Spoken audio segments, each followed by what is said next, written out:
বন্ধুরা, আপনারা শুনছেন 91.2 FM রেডিও সুন্দরবন, সাথে আমি আরজেরিয়া, এবং আবারও একটি সুন্দর অনুষ্ঠান নিয়ে হাজির হয়েছি আপনাদের সামনে আজ উপহার দেব বলে।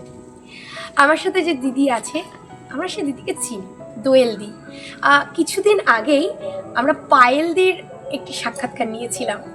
পায়েল দি, দোয়েল দি দুজন কিন্তু জমজ, এই দুজন দিদি। আমরা সবাই মোটামুটি দিদিকে চিনি, এই দুজন দিদিকে আমরা সবাই চিনি। তো আজ আমরা সাথে পেয়েছি দোয়েল দিকে। দোয়েল দির একটি সুন্দর সাক্ষাৎকার আজ আপনাদের সামনে তুলে ধরবো। দোয়েল দি, আমরা তো তোমরাকে, পায়েল দিকে আমরা সবাই চিনি।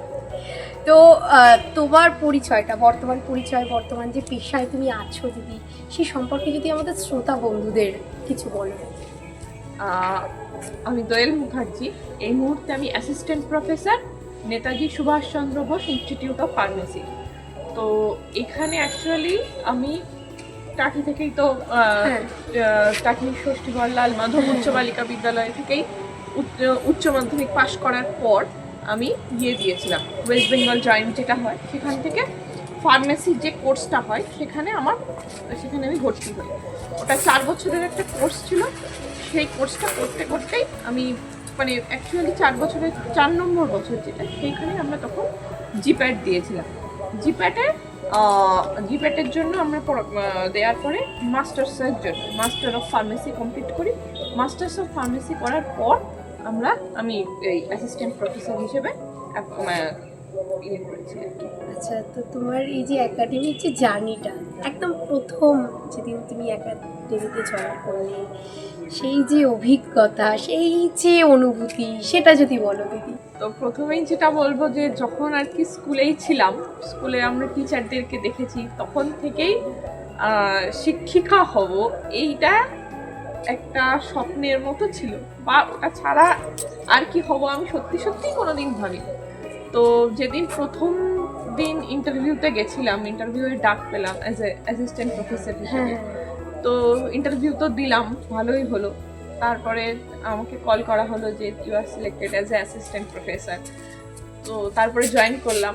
অনেক কিছু ভেবেছিলাম যে এমন কিছু করব, অমন কিছু করব ভেবে যেদিন ফার্স্ট ক্লাসে গিয়ে দাঁড়ালাম ডায়াসে, মানে সবারই একটা স্বপ্ন থাকে যে এই টিচারের মতো হব, সেটা স্কুল লেভেল হতে পারে, কলেজ লেভেলের হতে পারে।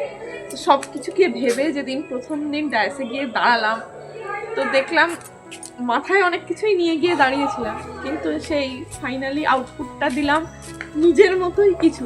ডায়াসে গিয়ে দাঁড়িয়ে কোনো ভয় কিছু কাজ করলো না, বরঞ্চ সামনে 60টা স্টুডেন্টকে দেখতে পেয়ে মানে কি বলবো, ড্রিম কাম ট্রু মোমেন্টে একদম সেদিন থেকেই শুরু হলো। তারপরে আর ভয়টা আর কাজ করেনি, সবসময় কাজ করেছে যে ওদেরকে আমরা কিভাবে গাইড করব, কিভাবে শেখানো যায়, ভালোভাবে শিক্ষা প্রদান, কিভাবে আমি আমার নিজের বেস্টটুকু দিতে পারি ওদেরকে। তারপর থেকে এখন অবধি চলছে। খুব সুন্দরভাবে আমরা কিন্তু শুনে নিলাম দোয়েলদির জার্নিটা। তো আমরা দিদির কাছে পরবর্তী প্রশ্ন যেটা রাখবো, দেখো দিদি, শিক্ষকতা কিন্তু ভীষণ বড় একটা চ্যালেঞ্জ। কারণ প্রতিটি গার্জেন, অভিভাবকরা শিক্ষক শিক্ষিকার কাছে পাঠায় সুশিক্ষায় শিক্ষিত হওয়ার জন্য। সেখানে কিন্তু শিক্ষক শিক্ষিকাদের একটা বড় চ্যালেঞ্জ থেকে যায়। তুমি সেই চ্যালেঞ্জের মোকাবিলা কিভাবে করে থাকো একজন শিক্ষিকা হয়ে? এইখানে আমি একটা প্রথমেই যেটা বলবো যে এখন একটা বড় চ্যালেঞ্জের মুখোমুখি আমরাই স্টুডেন্টদেরকে দাঁড় করিয়ে দিই। সেটা হচ্ছে যে শুধু পড়ো, পরীক্ষা দাও আর নাম্বার পাও, ভালো মার্কস এবং পেতে হবে সবার থেকে বেশি মার্কস। একদম। আবার পরের বার তার থেকেও বেশি মার্কস না পেলে সেটা আবার সমস্যা। কিন্তু এখনকার যে বর্তমান যে সমাজ আমরা এগোচ্ছি, তাতে শুধু পড়া মুখস্থ করা এর বাইরেও সেই পড়াটাকে কিভাবে আমরা আমাদের সমাজে নর্মাল এই যে দুনিয়াতে কিভাবে কানেক্ট করতে পারি, আমার মনে হয় এখন এটা সবচেয়ে বড় চ্যালেঞ্জ হওয়া উচিত। অবশ্যই অভিভাবকদের একটা ডিমান্ড থাকে যে তার ছেলে বা মেয়ে কিভাবে হাইয়েস্ট মার্কস পাবে বা তার কেরিয়ার গড়বে, কিন্তু কেরিয়ার তো সে অবশ্যই করবে, কিন্তু পুঁথিগত শিক্ষার পাশাপাশি তাকে আরো একটা জগৎ নিজেকেই তৈরি করতে হবে। সে কিভাবে ওই শিক্ষাটাকে বাইরের দুনিয়াতে সে কিভাবে কানেক্ট করবে, বা সে যা শিখছে সেটাকে কিভাবে সে ইউজ করবে, অ্যাপ্লাই করবে, তবেই কিন্তু তার শিক্ষাটা কমপ্লিট হবে। এটাই আমার মনে হয়, এটা কিভাবে আমরা সেই কিভাবে কানেক্টিভিটিটা তৈরি করে দেব, আমার মনে হয় এটাই একটা চ্যালেঞ্জ আমাদের কাছে। আর সেই কানেক্টিভিটি ধরে ওরা কিভাবে সেই কানেকশনটাকে ফুলফিল করতে পারছে বা অ্যাপ্লাই করতে পারছে, আমার মনে হয় এটা ওদের কাছে চ্যালেঞ্জ হওয়া উচিত এই মুহূর্তে এই দুনিয়ায়। আমার ভীষণ ভালো লাগলো।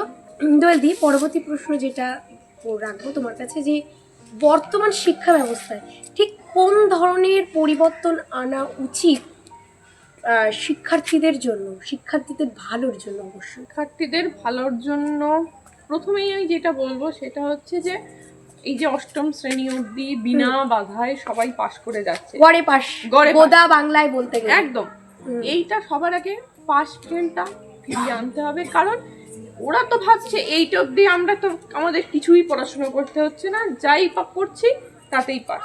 তাতে কি হচ্ছে, ওদের বেসিকে অনেকটা জায়গা ওদের ঘাটতি থেকে যাচ্ছে। এরপরে যখন ওরা উত্তরোত্তর বড় হচ্ছে, 11-12 বলো বা তুমি ব্যাচেলারে বলো, পোস্ট গ্রাজুয়েট বলো, যেখানেই বলো, তখন ওরা এই বিশাল সিলেবাস দেখে বা যা তখন তাদেরকে শিখতে হচ্ছে, তখন তাদের কাছে একটা চ্যালেঞ্জ। তারা ভাবছে এতটা আমরা নিতে পারবো না, তারা শর্টকাট খুঁজতে যাচ্ছে। কিন্তু যত বড় জায়গায় আমরা যাব, কিন্তু শর্টকাট তো তত কম, তাদেরকে পড়তে তো তত বেশি হবে। সেইটা ক্লাস 8 পর্যন্ত তারা বিনা বাধায় যখন চলে আসতে ভাবছে ঠিক আছে ফাঁকি মারাটাই বোধ হয় শিখে। আমার মনে হয় এই জায়গাটা সবার আগে করতে হবে। আর আমার মনে হয় ডিসিপ্লিনটা সবচেয়ে আগে দরকার। ডিসিপ্লিনটা থাকলে বাকিটা মনে হয় অটোমেটিক্যালি হয়ে যাবে, আমার যেটা মনে হয় নিজের শিক্ষা জীবন দিয়ে, শিক্ষার্থী জীবন দিয়ে, এখনো শিক্ষিকা হিসেবে ডিসিপ্লিনটা সবার আগে। এখন যেটা স্টুডেন্টদের মধ্যে একটু হলেও কম, আমার মনে হয় এইটুকু একটু না দোয়েলদি, অনেকটাই কম। আমরা যখন মানে আমি একটু কথার মাঝে কথা বলি, মানে আমরা যখন টিচারদের দেখতাম থেকে দেখলে ভয় পালাতাম, অবশ্যই অবশ্যই, শুধু স্কুলে নয় রাস্তাঘাটে সব জায়গায়। কিন্তু এখন সেটা নেই। এখন মানে সেলফি আরো অনেক কিছু, অনেক ব্যাপার এসে গেছে যেখানে ভয়টা বা ভক্তি শ্রদ্ধা যেটা আমি বলছি না কমে গেছে, ভয় পেতে হবে, ভয় না, মানে ভয়টা ভক্তি শ্রদ্ধা থেকে যেটা এইটাই দরকার। বা ডিসিপ্লিনটা ওরাও, ওদেরকেও শিখতে হবে, সবকিছু শেখার মানসিকতাটা ওদের খুব দরকার। একদম একদম, সবসময় মুখস্থ করা না, কিন্তু যে নলেজটা বুকিশ নলেজ হতে পারে বা এনভায়রনমেন্ট থেকে শেখা, অন্য কারোর থেকে শেখা, যে বলছে তার থেকে শেখা, শেখার জিনিসটা তাকে তাড়াতাড়ি অ্যাডাপ্ট করার ক্ষমতাটা তাদের বেশি তৈরি করতেই হবে। এখনকার এই ভেরি ফাস্ট যে আমাদের যে দুনিয়াটা রয়েছে সেখানে। খুব সুন্দরভাবে দোয়েলদি আমাদের এত সুন্দর অনুষ্ঠানটি চালিয়ে নিয়ে যাচ্ছে এবং খুব সুন্দরভাবে প্রত্যেকটি কথা পুঙ্খানুপুঙ্খানুভাবে দোয়েলদি বলছে। তো দোয়েলদির কাছে আমি পরবর্তী প্রশ্ন যেটা রাখবো, নতুন যারা শিক্ষার্থী তাদেরকে কিভাবে নিজেদের প্রস্তুত করা হয় বলে তুমি মনে করো একজন শিক্ষিকা হিসেবে? নতুন যারা শিক্ষার্থী আমি তাদেরকে বলবো যে প্রথমে যে কথাটা আমি আগেও বললাম, ডিসিপ্লিন, আরেকটা হচ্ছে টাইম ম্যানেজমেন্ট। আর যারা নতুন শিক্ষার্থী আসছে তাদেরকে আমি আরও একটা কথা বলতে চাইবো, যে তারা সব সময়, এখনকার যারা স্টুডেন্টরা আসছে, সবসময় নেগেটিভ জিনিস, হার মানতে না শেখা, না কেউ বললে তাকে অ্যাকসেপ্ট করতে না পারার একটা ক্ষমতা। মানে কেউ টিচাররা তাকে বকলে সে ভাবছে এটা একটা খুব ইগোতে নিয়ে নিচ্ছে, কিন্তু টিচার তো তোমার ভালোর জন্যই তোমাকে বলছেন। একটা হচ্ছে হার মানতে শিখতে হবে, নাটা তোমাকে শুনতে হবে, অ্যাকসেপ্ট করতে হবে, তবে তুমি সেই নায়ের জায়গাটা ওভারকাম করতে পারবে। আমার এইটা প্রথম বক্তব্য। দ্বিতীয় বক্তব্য হচ্ছে টাইম ম্যানেজমেন্ট। সবার একটাই কথা হচ্ছে সময় নেই, সময় পাচ্ছি না, সময়ের অভাবে করতে পারিনি। তো তুমি তোমার রুটিনটাকে এমনভাবেই সাজাও তাতে তুমি, এটা আমি আমার স্টুডেন্টদেরকেও বলি, যে ফোন যখন ঘাঁটবে, চ্যাট যখন করবে বা ফেসবুক হোয়াটসঅ্যাপ যখন করবে, তুমি ফেসবুক হোয়াটসঅ্যাপই করো।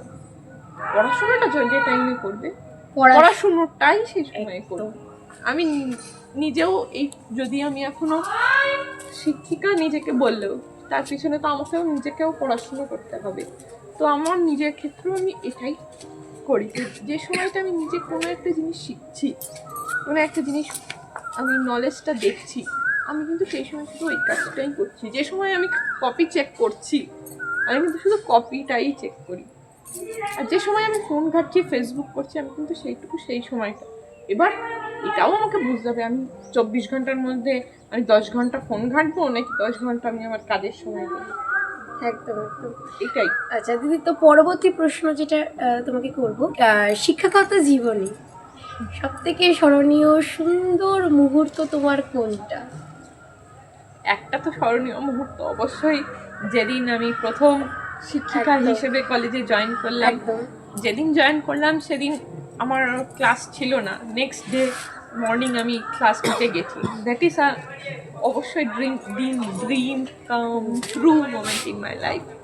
আর সেকেন্ড আমি আরেকটা জিনিস বলবো যেটা সত্যি আমার চোখে জল এনেছিল, সেটা হচ্ছে যেদিন আমি আমার masters of pharmacy thesis submit করবো, তার আগের দিন আমি থিসিসটা প্রিন্ট করতে দিয়েছিলাম। তো দোকান থেকে আমি যখন 4টে থিসিস পেলাম, and in my hand my thesis is ready, the 2 years long journey is ready in my hand in a book form, in a printed form. আমি তখন ওই বই 4টে নেওয়ার হাতে আমার আমার থিসিসটা, আমার চোখ দিয়ে সমানে জল পড়ছিল। আমার বন্ধুরা বলছে এটা তো তোরই প্রাপ্তি বলতে পারো, কাজের ফসল বলতে পারো, মেহনতের রেজাল্ট, সব কিছুই হাতে ছিল। তো ওই দিন আমার চোখ দিয়ে জল এসেছিল এবং সেই জল আমি আটকাতে পারিনি, বা অনেকক্ষণ চেষ্টা করেও আমি বুঝতে পারছি না আমার চোখে জলটা কিসের ছিল। এটা আমার কাছে সত্যি আনন্দের। আর কত বছর শিক্ষকতা করছো দিদি? অলমোস্ট 3.5 years তো কমপ্লিটেড, প্রায় 3.5 years। আচ্ছা, তো আমরা কিন্তু খুব সুন্দর একটা অনুষ্ঠান আজকে নিয়ে নিলাম উপহার দোয়েলদির থেকে। তো দোয়েলদিকে একদম শেষ প্রশ্ন যেটা আমরা রাখবো, ভবিষ্যতে দিদি শিক্ষকতা বা শিক্ষা ব্যবস্থা যে জায়গায় দাঁড়িয়ে আছে, সেই জায়গায় দাঁড়িয়ে কেউ যদি এই প্রফেশনটাকে যদি কেউ বেছে নিতে চায়, তুমি তাকে কি পরামর্শ দেবে, কি মতামত তোমার? দেখো, আমি তোমাকে একটা কথা বলবো, শিক্ষা ব্যবস্থাটা যারা দাঁড় করিয়ে রাখবে, শিক্ষক শিক্ষিকা, তাদেরকে দায়িত্ব অনেক বেশি নিতে হবে। তাদের শিক্ষার্থীদের প্রতি একটা দায়িত্ব আছে। সে যেমন তার নিজের বাড়ির প্রতি যে দায়িত্বটা নেবে, ঠিক তেমনি শিক্ষার্থীর প্রতিও তাকে সেই রেসপন্সিবিলিটিটা নিতে হবে। আমি যেমন আমার বাড়ির মা বাবার সাথে কথা বলি যেভাবে, তাদের সাথে যেভাবে কথা বলি, একবার কোনো জিনিস বুঝতে না পারলে আমাদেরকে 100 বার তাদের বোঝাতে হবে এবং তাদেরও আমাদের কাছে আসতে হবে। তাদেরও চেষ্টা করতে হবে এবং তারা যে বুঝতে পারছে কি পারছে না, আমাদেরকেও সেটা দেখতে হবে। আমি ক্লাসে বলে গেলাম, কেউ সেটা বুঝলো কি বুঝলো না, আমি মনে করি যে আমাদেরও দায়িত্বটা অনেক বেশি থাকে। সে বুঝলো কি না বুঝলে আমি 100 বার বলবো, তাকেও আমার কাছে আসতে হবে। এটাই আমার বলার আর কি, যে দায়িত্বটা আমাদেরও অনেক বেশি নিতে হবে। এবং এই শিক্ষা ব্যবস্থায় আসতে চাইলে শিক্ষিকা হিসেবে, তো এই প্রফেশনটাকে ভালোবেসে আসতে হবে, যে আমি কতগুলো স্টুডেন্টের দায়িত্ব নেব, সেটা পালন করব, এই মানসিকতাটা প্রথম দিন থেকে শেষ দিন অবধি রাখতে হবে। আমার এটুকুই বলা। অনেক ধন্যবাদ দিদি, বর্তমান শিক্ষা ব্যবস্থা এবং শিক্ষা বিষয় নিয়ে এত কিছু আমাদেরকে তুমি বিস্তারিতভাবে বললে, এবং খুব সুন্দর একটা অনুষ্ঠান কিন্তু আমরা আজ উপহার পেলাম দোয়েলদির থেকে। দোয়েলদিকে অনেক ধন্যবাদ। রেডিও সুন্দরবনে আবারও তোমাকে আমরা পাশে পাবো পরবর্তীকালে কোনো প্রোগ্রামে, তোমাকে এবং পায়েলদিকে দুজনকেই। অবশ্যই তোমাকেও অনেক ধন্যবাদ। Thank you. তোমাকেও আমাদের অনেক ধন্যবাদ, যে তোমাদের মতন পায়েলদি এবং তোমাদের মতো তোমাকে দুজনকে আমরা পাশে পেয়েছি, এবং এত সুন্দর অনুষ্ঠান দুই দিদি, পায়েলদি দোয়েলদি, অর্থাৎ পায়েল মুখার্জি দোয়েল মুখার্জি দুজনে উপহার দিয়েছে। এর জন্য রেডিও সুন্দরবনের পক্ষ থেকে আবারও ধন্যবাদ দুই দিদিকে। এবং আজকের এই অনুষ্ঠানটি এখানেই শেষ করছি বন্ধুরা। দেখা হবে আবারও পরবর্তীকালে এমনই সুন্দর অনুষ্ঠান নিয়ে। ততক্ষণের সাথে থাকুন, শুনতে থাকুন 91.2 FM রেডিও সুন্দরবন। নমস্কার বন্ধুরা।